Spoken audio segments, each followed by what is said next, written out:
আমার মুসলমান বন্ধুগণ, জিবরিল আমিন আল্লাহকে বলছেন, আল্লাহ তাআলা আপনি নাকি জান্নাত তৈরি করেছেন, ওই জান্নাত আমাকে দেখতে দেন।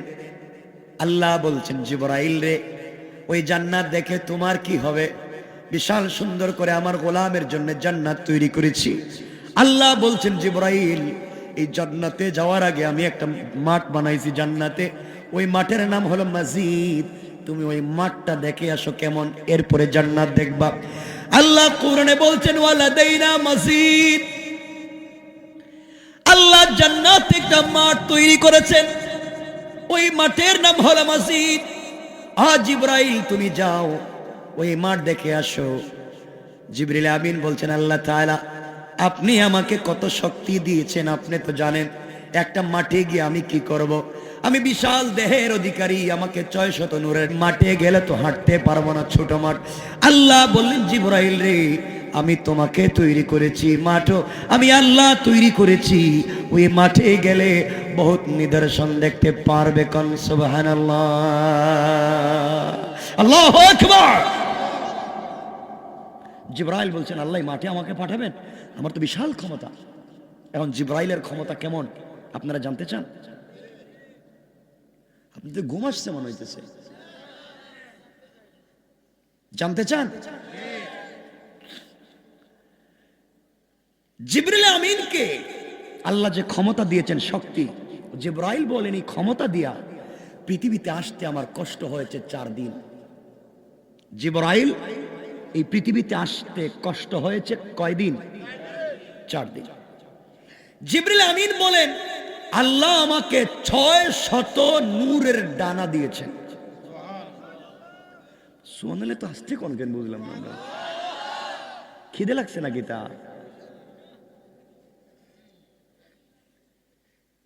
আপনাদের মতো আমি কথা বলতে পারবো, কিন্তু এটা বেড়া লাগি যায় কি? শোনেন, জিবরিল আমিনকে ডানা দিয়েছেন কয়টা? 600। জিবরিল আমিন বলে এই 600 নূরের ডানা দিয়া আমি যদি 600 নূরের ডানা পৃথিবীর কোথাও দাঁড়াইয়া, পৃথিবীর মধ্যখানে দাঁড়াইয়া 600 নূরের ডানা আমি এভাবে করি, তাহলে পৃথিবীর এক প্রান্ত থেকে অপর প্রান্ত নাগাল পাই। সবাই আওয়াজ করে পড়বেন সুবহানাল্লাহ। তাহলে ছোট না বিশাল? এই জিবরাইল বলছেন আমারে মাঠে পাঠাইতেছেন আপনি, আমি তো দাঁড়াইলেই দুনিয়া নাগাল পাই, আপনি আমার মাঠে পাঠাইতেছেন। আল্লাহ বলেন যাও।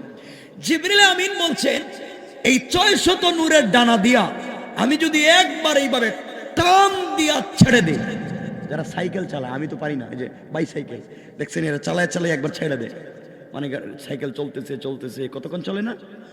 জিবরিল আমিন বলছেন, আমি যদি আমার 600 নূরের ডানা এভাবে টান দিয়া ছেড়ে দেই, যে স্পিরিট হয়, এই স্পিরিটে আমি 1000 বছরের রাস্তা 1 সেকেন্ডে চলে যাই।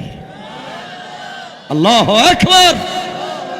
খুব কম ক্ষমতা, বিশাল ক্ষমতা। জিবরিল আমিন বলছেন, আমাকে এত ক্ষমতা দেওয়ার পরে আপনি পাঠাইতেছেন মাঠে যাওয়ার জন্য, আমি তো টান দিলে 1000 বছরের রাস্তা যাই। আল্লাহ বলেন, জানা জিবরাইল, মাঠটা দেখে আয়, আমি আমার বান্দাদের জন্য বানিয়েছি, যারা আমার জন্য রাত্রবেলা ঘুমায় না। লা তাখুযুহু সিনাতুন ওয়ালা নাওম, তার ঘরে এয়ার কন্ডিশন, এয়ার কুলার করা, টাইসের সিরামিক ফিট করা। এরপর আমি রবের জন্য ঘুমায় না, রাত্র হয়ে গেলে উঠে যায়, আমি রবকে ডাকবে। আমি আল্লাহ বলছি, যখন কোনো গোলাম গভীর রাত্রে যত গুনাহগার হোক ঘুম থেকে উঠে আমাকে আল্লাহ সুবহান রাব্বিয়াল আলা বলে ডাকবে, ডাক দিয়া যা চায় তার চাইতে 100 গুণ বেশি আমি আল্লাহ তখনই দিয়ে দেই। এই গোলামের জন্য আমি আল্লাহ জান্নাত বানাইছি, খেলাধুলার জন্য একটা মাঠও দিছি, এই মাঠের নাম মসজিদ। তোমাকে বলছি দেখে আসো, যাও না। জিবরিল আমিন গেছেন এই মাঠে। কোন মাঠে? মসজিদ নামক মাঠে, জান্নাতে গেছেন। ইয়ে দেখে মাঠ আছে, 6000 নূরের ডানা, 600 নূরের ডানা এভাবে মিলাইছে, কিন্তু নাগাল পায় না। সুবহানাল্লাহ বলেন। কি রে, পৃথিবীটা আমি নাগাল পাই, মাঠের দেখি কোন কিনারা পাই না। আল্লাহ বলেন, কেউ জিবরাইল পাইছো নি? কয় আল্লাহ কিছুতে পাইতেছি না। কয় আর একটু দৌড়ে দেখো না। কয় আল্লাহ দৌড় তো দেওয়ার সুযোগ নাই, স্পিড দিলেই তো 1000 যায়। সুবহানাল্লাহ বললেন। আল্লাহ দৌড় দিব কেমনে? দেও না। জিবরিল আমিন বলতেন, দারাকুতনির রওয়ায়াত, বুখারীর রওয়ায়াত, জিবরাইল বলেন আমার 600 নূরের ডানা দিয়া 70টা বৎসর উঠাইলাম নামাইলাম, আর 70 বৎসর ধারাবাহিক শুধু দৌড়ালাম। আমার টয়লেট নাই, আমার প্রস্রাব নাই, আমার ঘুম নাই, 24টা ঘন্টা মিলাইয়া 70টা বৎসর মাসিদ নামক মাঠে দৌড়াইলাম, কিন্তু মাঠের কুল কিনারা পাইলাম না। মাঠটা কেমন? আল্লাহ বলছেন জিবরাইল এই মাঠ তো দেখলে, এবার বুঝ আমার গোলামের জন্য কি জান্নাত রাখছি। আহা, কেমনে রবকে বলে যাও, কেমনে সেই রবকে বলে যাও। আরে রবকে ডাকলে কি মিলে, এটা তো বুঝতেছেন না আপনারা। এই জিবরাইল বলছেন আমার এত শক্তি, তাও পাইলাম না মাঠের কুল কিনারা। ব্যাপারটা কি? তাহলে মাঠটা আরো দেখা লাগবে না, লাগবে নি? এই জিবরাইল এত শক্তিশালী, ওই জিবরাইল বলছেন পৃথিবীতে আসতে তার কষ্ট হয়েছে 4 দিন। কয়দিন? 4 দিনের কথা বলবো না, একদিনের কথা বলবো। আর রাত্র হয়েছে কয়টা? 12টা কাছাকাছি। হ্যাঁ, কয়েক মিনিট বললে তো চলবে? আমি তো প্লাস্টিক না, আমি সারা রাত চলবে তো কিছুক্ষণ ইনশাল্লাহ। একটু বলেন না। সিগারেট আবার খাইয়েন নাকি? একটু থাইমেন, পরে খাইবেন। আমার মুসলমান বন্ধুগণ, গভীর মনোযোগ। এই জিবরিল আমিন বলেন পৃথিবীর জমিনে 4 দিন আমার যেতে কষ্ট হয়েছে। এত শক্তি থাকবার পরেও একদিন হলো আমি সিদরাতুল মুনতাহায় বসে আছি গাছের নিচে। সিদরাতুন মানে কুল গাছ, বড়ই গাছ। মুনতাহা হচ্ছে ইন্তেহা, পৃথিবীর শেষ প্রান্তর। জিবরিল আমিন বলছেন 7 আসমানের উপরে হচ্ছে মহাশূন্য। এই মহাশূন্য পার হইয়া সিদরাতুল মুনতাহা। আমি ওই সিদরাতুল মুনতাহায় গাছের গোড়ায় বসে আছি। আল্লাহ হঠাৎ করে বলছেন জিবরাইল তুমি কোথায়? আমি ডাক দিয়া বললাম আল্লাহ তাআলা আমি তো সিদরাতুল মুনতাহায় আছি। আল্লাহ বললেন জিবরাইল রে তুমি সিদরাতুল মুনতাহায় আছো, এদিকে আমার বন্ধু ইব্রাহিমকে নমরুদ আগুনের মধ্যে ফেলে দিয়েছে। 40 কিলোমিটার পর্যন্ত আগুন জ্বালিয়েছে। 40 মাইলের ভিতরে কোনো পাখি উড়ে যেতে পারে না। উড়ে গেলেই আগুনের জবস্য হয়ে জ্বলে যায়।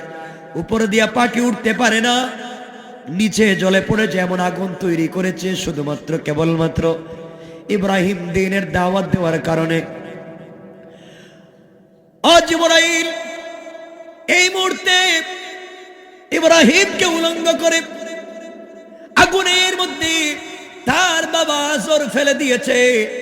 আজর ছিলেন তৎকালীন সময়ে নমরুদের বার্থ কন্ট্রোল পরিবার পরিকল্পনা মন্ত্রী। ইব্রাহিমের বাবা নমরুদ, ইব্রাহিমের বাবা আজর ছিলেন নমরুদের মন্ত্রণালয়ের পরিবার পরিকল্পনা মন্ত্রী। এই নমরুদ দায়িত্ব দিল তোমার ছেলেকে তুমি আগুনের ভিতরে ফেলো। কেমন শয়তান বাবা, কেমন খারাপ বাবা, নিজের সন্তানকে আগুনে ফেলে দিতে চায়। উলঙ্গ করে আগুনের মধ্যে চড়ক গাছ থেকে ফেলে দিয়েছে। আগুন নিচে পড়ে যাবে।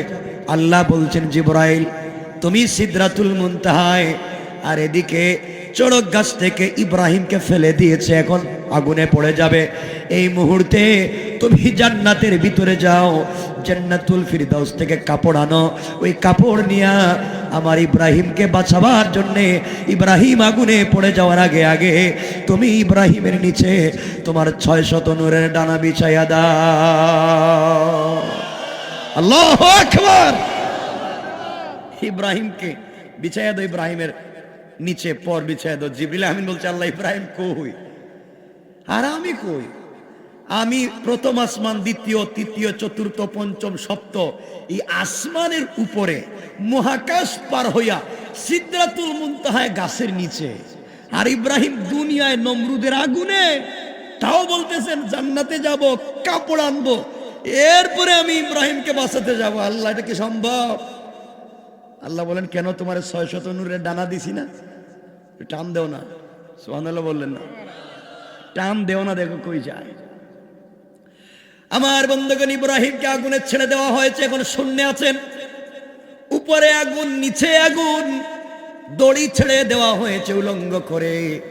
এমন সময় জিবরিল আমিন সিদরাতুল মুনতাহা থেকে দৌড়াইয়া জান্নাতুল ফিরদাউসের ভিতরে গেলেন। ওখান থেকে ইব্রাহিমের জন্য কাপড় আনলেন। কাপড় এনে টান দিয়ে দৌড়াইয়া এসে এখনো দেখেন ইব্রাহিম আগুনে পড়ে যাবে, মাত্র 1 সুতা বাকি আছে, এর ভিতরে তার নূরের পরগলা বিছাইয়া দিয়েছে। এত তাড়াতাড়ি ইব্রাহিমকে জিবরিল আমিন বলছেন, আপনি কাপড় পরেন। আর কেন আপনার বাবা আপনাকে আগুনে ফেলে দিল? কেন সবাই জ্বালিয়ে দিতে চায়? আপনি আমাকে বলেন, আমি আগুনটাকে নিভাইয়া দেই।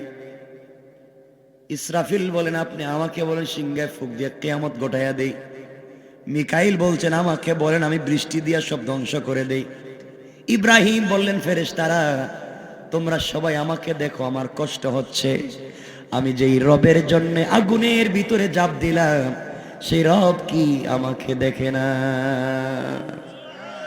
তোমরা মনে করেছো আমার রব মনে হয় আমাকে দেখে না। আমি আমার রবের জন্য এত পাগল হয়েছি। একবার কেন, নমরুদের 1,00,000 কোটি আগুনের ভিতরে কোটিবার যদি পড়তে হয়, রবকে এত ভালোবাসি, সব কিছু আমার রবের জন্য করতে রাজি। কোন সুবহানাল্লাহ। এই কথা শুনে আল্লাহ রব্বুল ইজ্জত ওয়াল জালাল আগুনকে ডাক দিয়ে বলেছেন, আগুন রে, আমার ইব্রাহিমকে কষ্ট দেওয়া যাবে না। আগুন, তুমি আমার ইব্রাহিমের জন্য এয়ার কন্ডিশন হয়ে যাও, বেশি গরম থাকবে না, বেশি ঠান্ডা হবে না।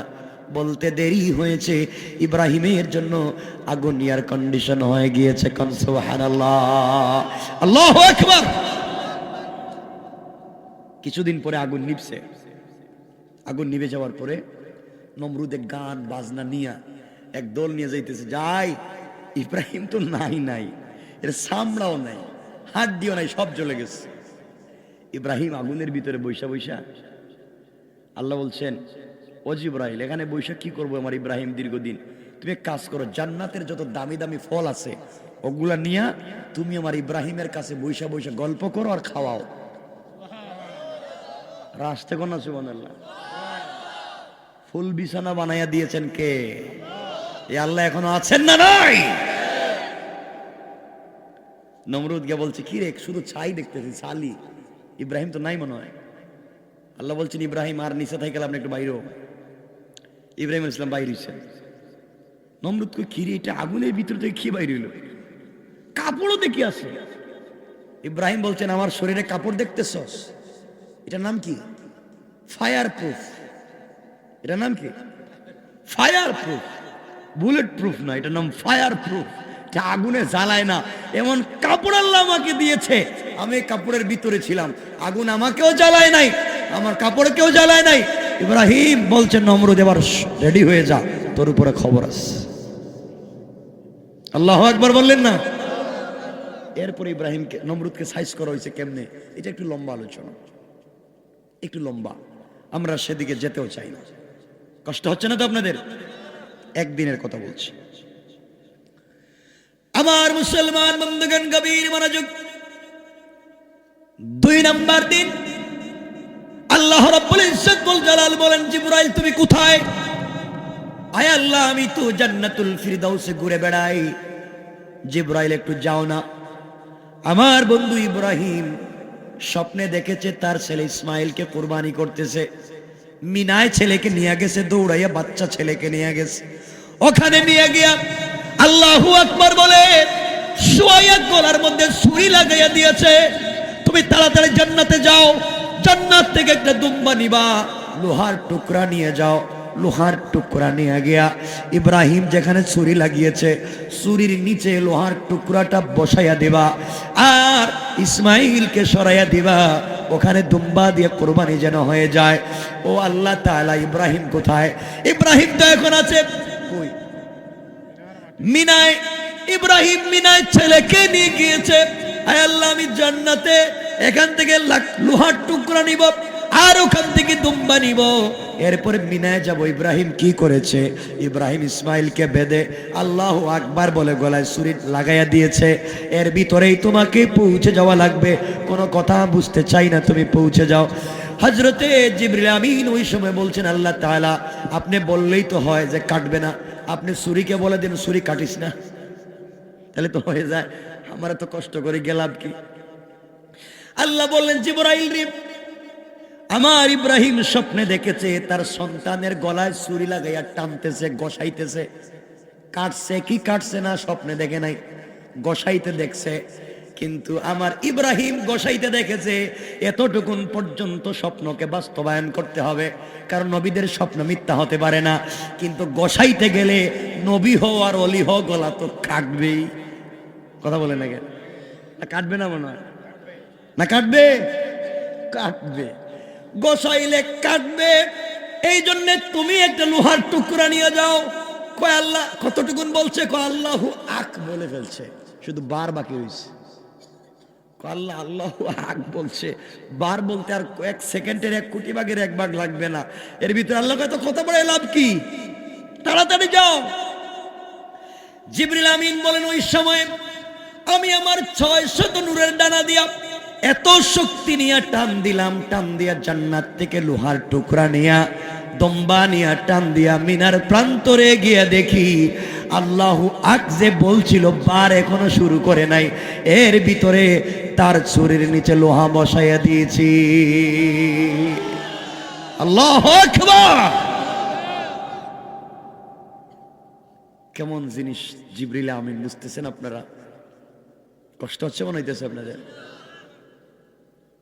পানির ফুটা তো পড়তেছে আমার উপরেও আপনাদের উপরে, এরপরও যাইতেছেন। আপনারা গেলেই তুমি রেখে দিবেন।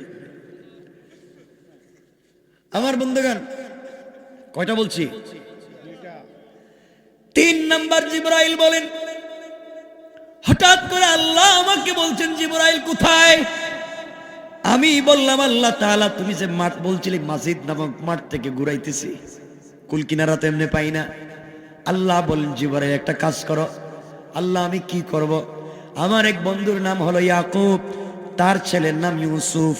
এই ইউসুফকে তার 10 ভাই মিলে উলঙ্গ করে কূপে ছেড়ে দিয়েছে। কোথায়?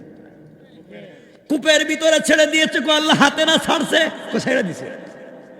কূপের নিচে সাপ আছে, বিচ্ছু আছে, পাথর আছে। আমার ইউসুফ যদি পড়ে যায় হাত পা ভেঙে যাবে। হাত থেকে তো ছেড়ে দিয়েছে, তুমি এর ভিতরে পৌঁছে যাও। আল্লাহ কোথায় যাব? কয় দুনিয়ায় মিশরের আশেপাশে যাও। আয় আল্লাহ তাআলা এত দূর থেকে এত তাড়াতাড়ি? আল্লাহ বলেন তাড়াতাড়ি চলে যাও, 10 ভাই তো হাত থেকে ছেড়ে দিয়েছে, এখন নিচে পড়ে যাবে। তাড়াতাড়ি নিচে পড়ে যাওয়ার আগে আগে আমার ইউসুফের জন্য তুমি তোমার নূরের পাখা বিছাইয়া দাও। জিবরিল আমিন বলেন, আমি দৌড় দিলাম, 6000 নূরের ডানা দিয়া এক টান দিয়েছি। এক টান দিয়ে কূপের কাছে এসে আমি দেখতে পাই ইউসুফ নবী কূপের নিচে পৌঁছে যাচ্ছে, পাথরে পড়ে যাবে, মাত্র 1 সুতা বাকি আছে। এই সময়ের ভিতরে আমি আমার নূরের পরগুলা বিছাইয়া দিয়েছি। সুবহানাল্লাহ পড়েন, জোরে পড়েন সুবহান। জিবরিল আমিন বলছেন, আল্লাহ ইউসুফরে তো পাইছি, পর বিছাইয়া দিছি, কিন্তু বাচ্চাটা উলঙ্গ, কাপড় নাই। কাপড়ের কথা তো আপনি বললেন না। আল্লাহ বলেন, যে কাজ হয়েছে এই ভিতরে কাপড় নিতে গেলে তো দেরি হয়ে যেত। আল্লাহ আমি এই ছেলেটা উলঙ্গ, আমি কি করব? কয়, ও জিবরাইল, আমার ইউসুফের গলায় অথবা হাতে একটু চেক করো তো। আল্লাহ কেন? দেখো তাবিজের মতো, কবজের মতো কোনো জিনিস দেখা যায়নি। মানে এর অর্থ এটা নয় যে আমি তাবিজের ওয়াজ করতেছি, মনে করেন না আবার যে হুজুর মানে তাবিজের পক্ষে ওয়াজ করতেছে। মানে তাবিজ দেয় তো, মানে ওনার বিপক্ষে বলতেছি না, মানে হারাম তাবিজ দেওয়া হারাম। হাদিস, বুখারীর হাদিস, মানে আল্লাহ তামিমাতান ফাকাদ আশরাকা, যারা তাবিজ কবজ দিয়া গুণ করে জাদু টুনা করে হারাম, জান্নাতে যাবে না। যে ইমাম তাবিজ কবজ করে জাদু টুনা করবে, এই ইমামের পিছনে নামাজ হারাম। ওরা যত সময় চৌকে দেখা যায় তত সময় পিটাইবে। কথা কোন? জাদু টুনা হালাল না হারাম? কোরআন সুন্নাহর কথা তো বলি নাই। কোরআন সুন্নাহ থেকে যদি কেউ আমল দেয় আমার আপত্তি নেই। যে ভাই দেয়, বহুত দেয়, দেননি এখন আপনি? খুব ভালো করে শোনেন, কষ্ট হচ্ছে না তো আপনাদের? যাই হোক, জিবরিল আমিন বলছেন আল্লাহ পাইছি কবজের মতো ছোট, এই তো ছোট, এই যে এতটুকু। আল্লাহর ভিতরে কি? আল্লাহ বলছেন জিব্রাইল এর ভিতরে একটা পাঞ্জাবি আছে। সুবহানাল্লাহ বললেন না? কই এত বড় কবজের ভিতরে আবার কেমনে পাঞ্জাবি ঢুকে? এটা তো একটা সুতাও ঢুকবে না, চুলও ঢুকবে না, এত ছোট। আল্লাহ বলেন ও জিব্রাইল, আল্লাহ সব আমি পারি। সুবহানাল্লাহ বললেন না? তুমি কবজের মুখটা খোলো না, দেখো একটা পাঞ্জাবি আছে। আল্লাহ এটা তো সুতার মতো দেখা যায়, টান দেও। জিব্রাইল বলেন আমি টান দেই, বড় হয়, টান দেই, বড় হয়। হইতে হইতে পুরো এক সেট পাঞ্জাবি হয়ে গিয়েছে। আল্লাহু আকবার। জিব্রাইল বলেন আমি এগুলা দিলাম, বললাম ইউসুফ এগুলা পড়ো। আল্লাহরে জিগেলাম আল্লাহ এটা করতে গাইল। আল্লাহ বলেন ও জিব্রাইল, ওই যে ইব্রাহিমের জন্য নিয়ে গেছিলা, ইব্রাহিমকে যখন নমরুদের আগুনে ফেলে দেওয়া হয়েছিল, ওই যে পাঞ্জাবি নিয়ে গেছিল, ওইটার দুনিয়া আনি নেই। ইব্রাহিম আলাইহিস সালাম ওইটাকে সিস্টেম করে নিজের ছেলে ইসহাককে দিয়েছিলেন বরকতের জন্য। ইসহাক নিজের ছেলে ইয়াকুবকে দিয়েছিলেন বরকতের জন্য, আর ইয়াকুব বরকতের জন্য নিজের ছেলে ইউসুফকে দিয়েছিলেন। সুবহানাল্লাহ। আমার বন্ধুগণ, এবার জিব্রাইল বলছেন ইউসুফকে, ইউসুফ তোমাকে উলঙ্গ করছে কারা? আমার 10 ভাই। কেন ভাই তোমাকে উলঙ্গ করছে কেন? আমার আব্বা, আমি ছোট তো, আমাকে ভালোবাসে, কুলে নেয়, আদর করে, বেশি খাওয়ায়। আমার 10 ভাই দেখতে পারে না, এজন্য ওরা আমারে মাইরে ফালাই দিয়ে গেছে।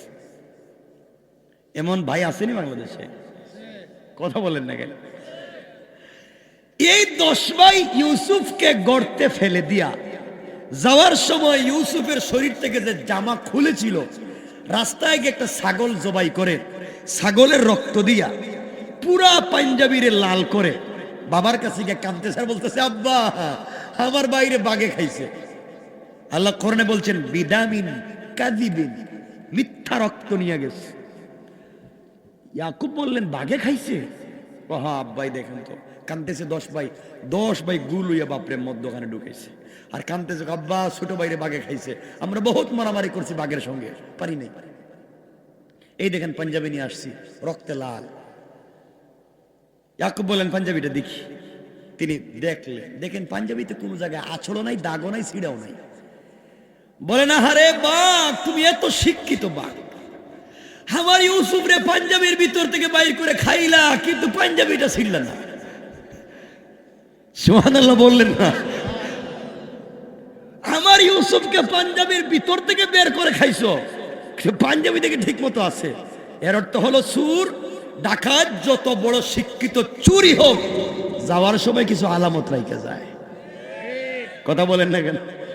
মার্ডার কেসের আসামি যত বড় শিক্ষিত হোক, যাওয়ার সময় একটা ভুল করবি। কথা বলেন না কেন? এই 10 ভাই মিলে একটা মার্ডার করছে, একটা ভুল কইরা গেছে। এরা চিন্তা করে কি রে এত বড় কাজ করলাম, বকরি দৌড়াইয়া ধরলাম, জবাই করে রক্ত লাগাইলাম, মাগার পাঞ্জাবিটা ছিড়লাম না কেন?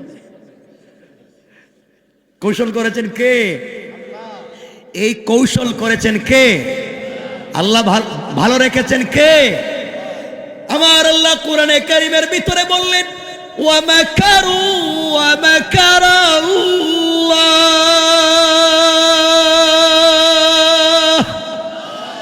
ওয়াল্লাহু খায়রুল মাকিরিন।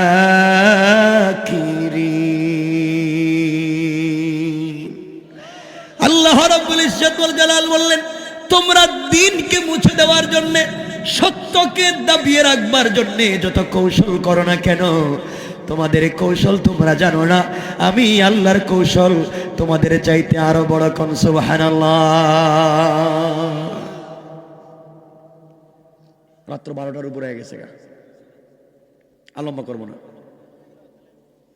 আরে না, আর কয়েক মিনিট দেখবেন, এখন মুরব্বীদের প্রস্রাবে ধরবে, আপনাদেরও কষ্ট হবে, আমি রেখে দিন।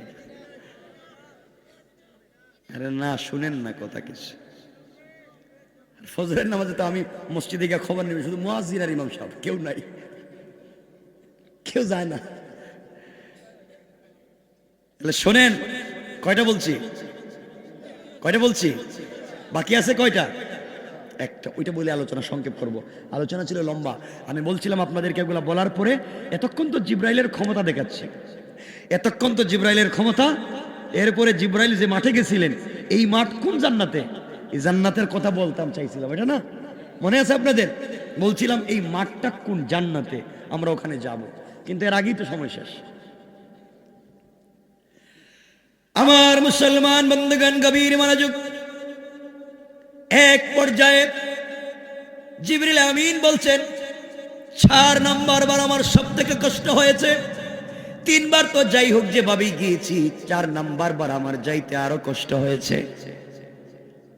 কখন? যখন বিশ্ব নবী সাল্লাল্লাহু আলাইহি ওয়াসাল্লাম তায়েফে গিয়েছিলেন। আমার বন্ধুগণ, কথাগুলো মনোযোগ দিয়ে শুনেন। আল্লাহর পয়গম্বর, আখেরি জামানার নবী জনাবে মুহাম্মদুর রাসূলুল্লাহ সাল্লাল্লাহু আলাইহি ওয়াসাল্লাম যেই দিন মক্কা থেকে তায়েফের দিকে যাওয়া শুরু করলেন, চাচা ইন্তেকাল করেছেন, আবু তালেব দুনিয়ার জমিনে আর নাই। কলিজার টুকরা স্ত্রী হযরতে খাদিজাতুল কুবরা দুনিয়ার জমিনে নাই।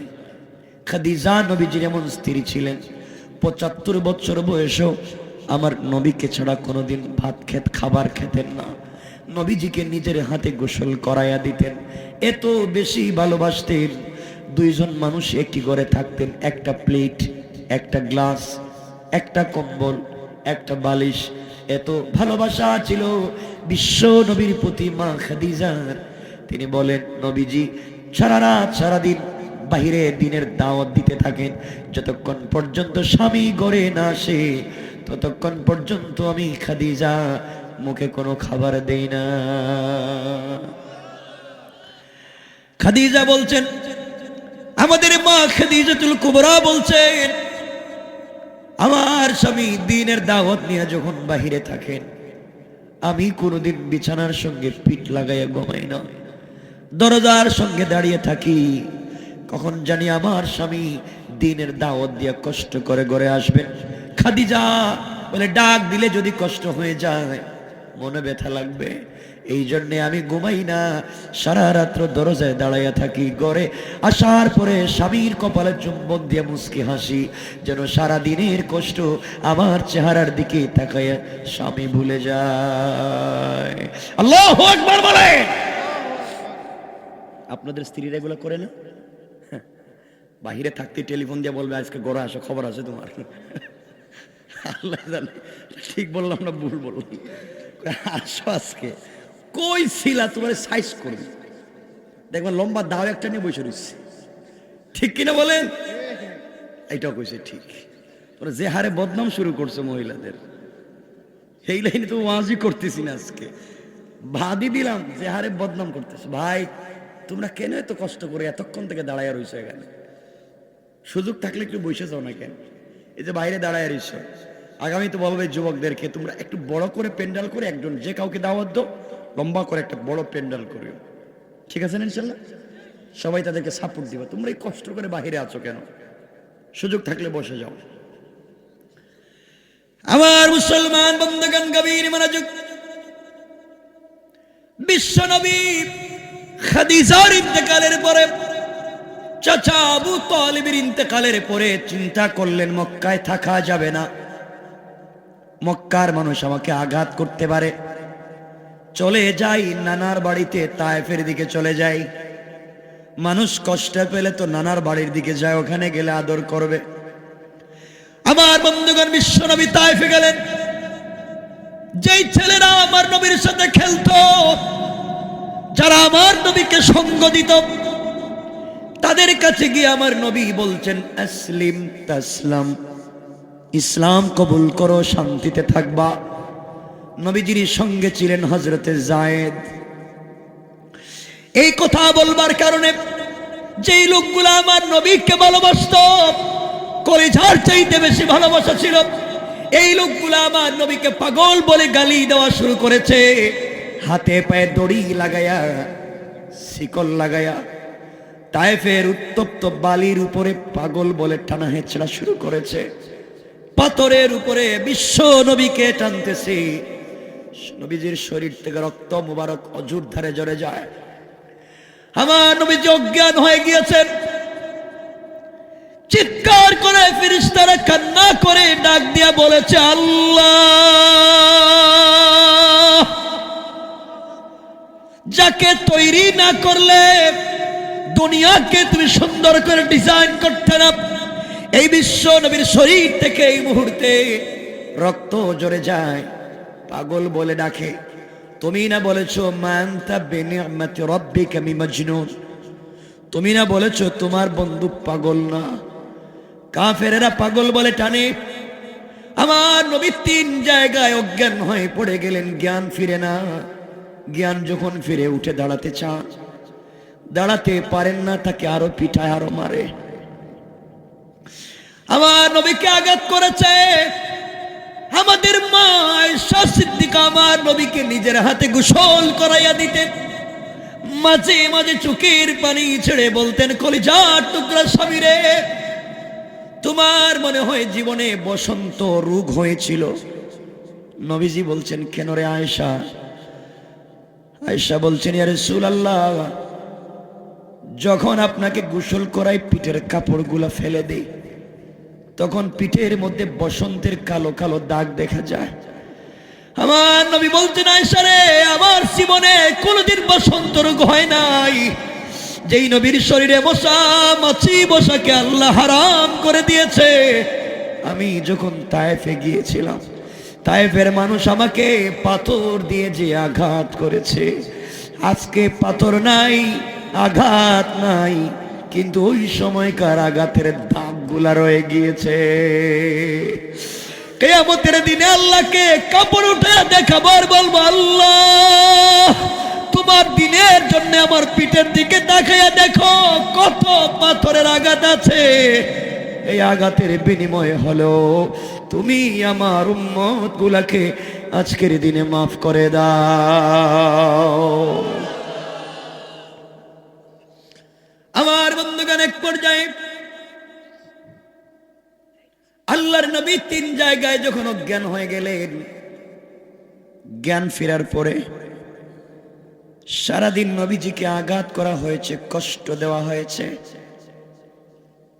জ্ঞান যখন ফিরেছে, হযরতে যায়েদ আমার নবীকে ধরে ধরে একটা গাছের গোড়ায় বসাইছেন। নবীজির মুখটা শুকায় গিয়েছে, চোখ থেকে পানি পড়তেছে, শরীরে দাগ আর রক্ত ঝরতেছে। যায়েদকে ডাক দিয়া বলছেন, যায়েদ, তোমার কাছে যদি কোনো কাপড় থাকে, ওই কাপড় দিয়ে আমার বডির রক্তগুলাকে মুছে দাও। হযরতে যায়েদ কাপড় দিয়ে রক্তগুলাকে মুছতে লাগলেন।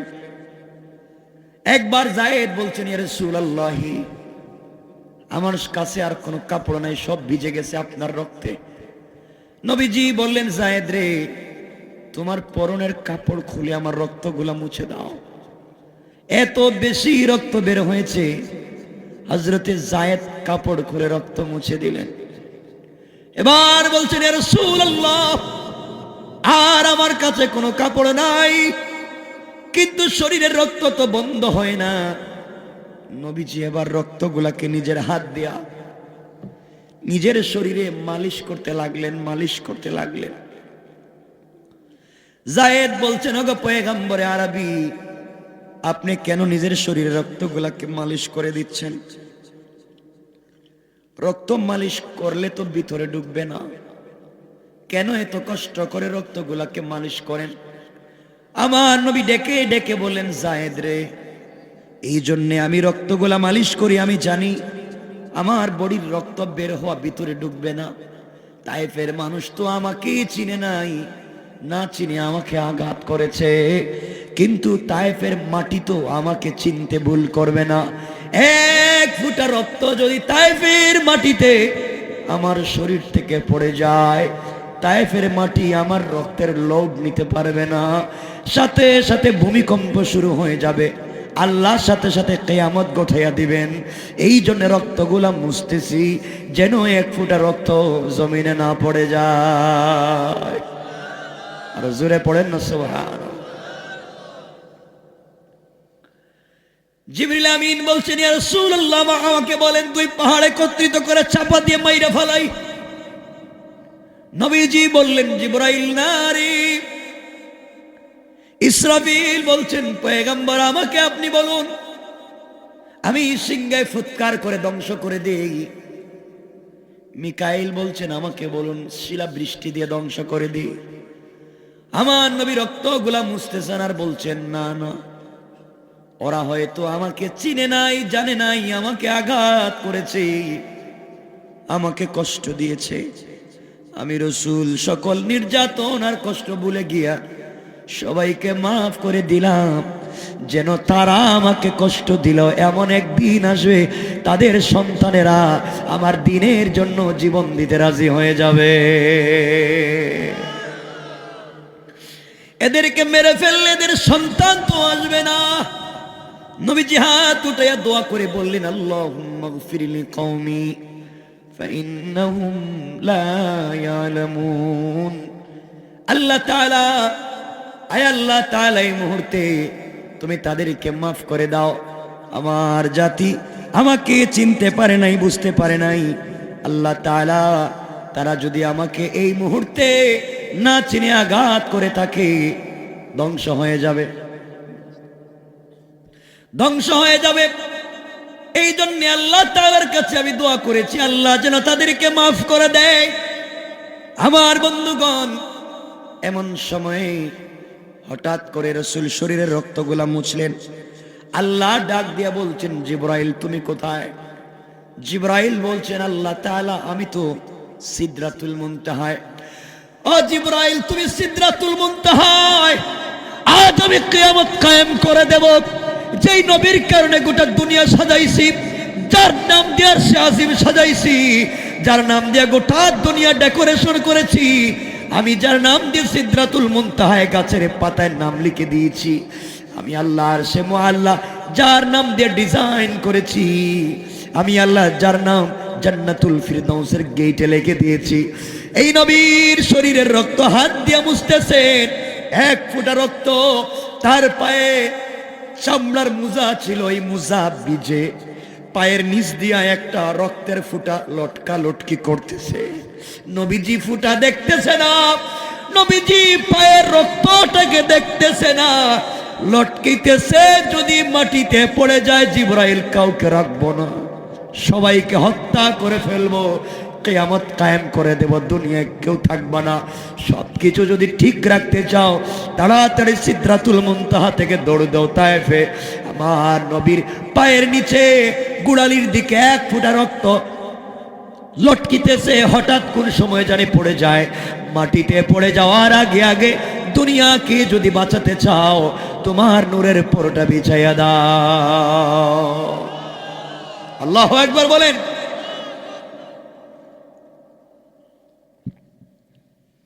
আমার বন্ধুগণ, আল্লাহর রাসূল বারবার করে রক্তগুলা মুছতেছেন। হঠাৎ করে তিনিও তাকাইয়া দেখেন নাই পায়ের নিচে। আমরা তো কাপড়ের মোজা পরি, রাসূল পরতেন চামড়ার মোজা, চামড়ার মোজার নিচে এক ফোঁটা রক্ত লটকে গেছে। এমন সময়ে জিবরিল আমিন দৌড়াইয়া সিদরাতুল মুনতাহা থেকে 600 নূরের ডানা টান দিয়েছেন। টান দিয়া তায়েফে গিয়ে দেখেন আমার নবীর পা মুবারক থেকে রক্তের ফোঁটা ছুটে জমিনের দিকে যায়, মাটিতে লেগে যায় সময়ে হযরতে জিবরাইল তার 600 নূরের ডানা বিছাইয়া আমার নবীকে হেফাজত করে দিয়েছেন, আর দুনিয়াবাসীকে সাহাবার গজব থেকে বাঁচাইয়া দিয়েছেন। কোন সুবহানাল্লাহ, আল্লাহু আকবার। এই জিবরাইল এত শক্তিওয়ালা, জিবরাইলকে আল্লাহ বলছেন মাজিদ নামক মাঠটা ঘুরে আসো। জিবরাইল ঘুরতে গেলেন। এখন এই মাঠ কোন জান্নাতে আছে, এই জান্নাতের খবর বললে তো লম্বা হয়ে যেতেছে, এজন্য আর আমরা সামনের দিকে যেতে চাই না।